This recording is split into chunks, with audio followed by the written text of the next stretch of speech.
Hi guys, I'm Krister Karlsson, game designer and main artist of this game that you're looking at.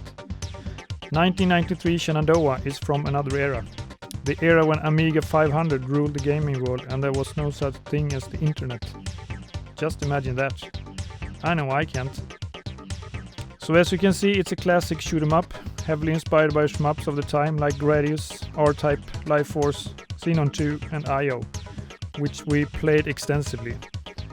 Our goal with this game was to make the most kick-ass shmup ever made.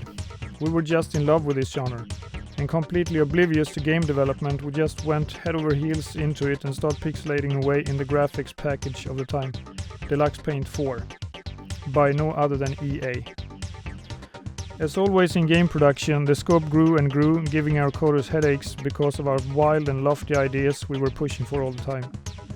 The game was actually meant to feature run and gun sections as well as a complete shmup. However, even we realized that would be way too much work for us.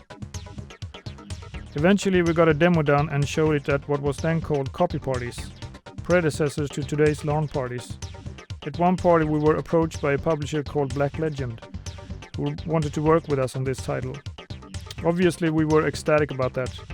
Not long after, we could read about our own game in prominent magazines of the time like Amiga Format and Commodore User. Then all of a sudden, one summer day, everything stopped. It turned out that one of the coders were in love with the other coder of the project and his feelings were not returned, and so he moved to Seattle never to return back to Sweden again. And that was the end of that. Until about 20 years later, when I found the demo and all the assets intact in the basement in a cardboard box.